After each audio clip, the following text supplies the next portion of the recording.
तो आज जैसे प्रेमानंद जी महाराज हैं, प्रेमानंद जी सुना होगा ना तुम लोगों ने, अभी विराट कोहली, अनुष्का शर्मा, देश के सारे बड़े बड़े आदमी, आरएसएस के हेड, जितने लोग तुमने सुने, चाहे हेमा मालिनी है कोई भी, सब उनके पास जाते हैं।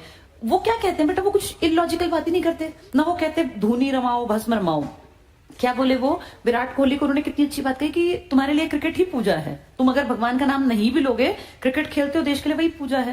उन्होंने कहा हर आदमी जो अपना काम कर रहा है ना, जो तुम्हें काम प्रकृति ने दिया, नियति ने, ईश्वर ने, अपनी किस्मत मान लो, वो काम ढंग से करो, ये पूजा है। कुछ मत करो, सिर्फ अपना काम बहुत अच्छे तरीके से करो। जैसे तुम्हारा काम पढ़ना है तो सिर्फ अच्छा पढ़ाई करो, कुछ मत करो।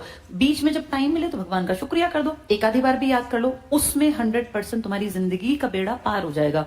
वो बिल्कुल नहीं कहते कि 101 रुपए चढ़ाओ और दान करो और ये कुछ नहीं। वो कहते हैं नॉर्मल जो जिंदगी है इसी काम को बेस्ट कर दो। तो सोचो आज प्रेमानंद जी के कितने फॉलोअर्स हैं, कितने फॉलोअर्स हैं, और लोग दिल से उनको प्यार करते हैं बेटा। कितने लड़के IITians उनके पास उनकी मंडली का हिस्सा बन गए।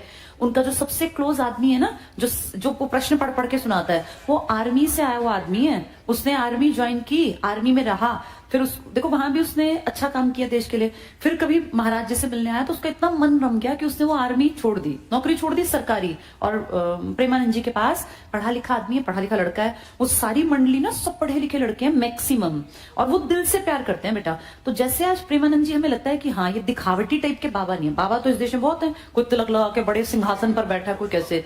प्रेमानंद जी के बैठने का आसन कितना नॉर्मल सा है, कोई दिखावट नहीं, छोटी सी वो कुटिया टाइप की, उसमें गरीब आदमी भी बैठ जाता है, उसमें विराट कोहली भी बैठ गया, सब बराबर। उनके पास ज्यादा पैसा भी नहीं है, जो कहते हैं कि भाई दिखता नहीं है ना उनका, ना ही कोई वो ऐसे भोग विलासी लगते। नहीं तो इस धरती पर अरब अरब पति बाबा जी भी हुए हैं जिनकी अरबों की संपत्तियां हैं, किसी ने कुछ ले रखा है, किसी ने कुछ। तो वो ओरिजिनल बाबा जी है, बाबा जी इन द सेंस जो सही डायरेक्शन दिखाएं। ऐसे ही मान लो 9वें गुरु थे, तो उनकी बड़ी रिस्पेक्ट थी, बड़ा रिगार्ड।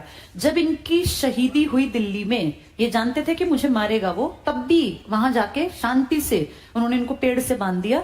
गर्मी, ज्येष्ठ का महीना, जो बिल्कुल तपती गर्मी, और 2-3 दिन ना पानी दिया ना खाना, धूप में लगातार बैठे बैठे हालत पस्त, बिल्कुल खराब। पानी बेटा बेसिक नीड है, खाना चाहे 50 दिन मत दो, पानी तो चाहिए ना इंसान को, 3 दिन में तो मर जाएगा आदमी। जब फिर भी नहीं माने तो फिर उन्होंने इनकी गर्दन उतार दी, और जब इनकी गर्दन ऐसे काटी तलवार से तो वो गर्दन एकदम लुढ़क के नीचे गिर गई। इनके चाहने वाले, जो इनके चेले थे, शिष्य थे, वो गर्दन उठा के उनमें से भाग गए। वो तंग गलियां हैं दिल्ली में, चांदनी चौक में।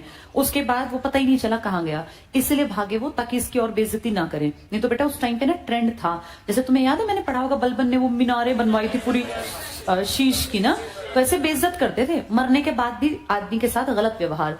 तो 9वें गुरु की बड़ी इज्जत है, और जगह जगह हमारे हरियाणा में भी इनके लिए गुरुद्वारे हैं। 3रे 4थे 5वें सबके, लेकिन इनका ज्यादा नाम आता है। तो ये है तेग बहादुर की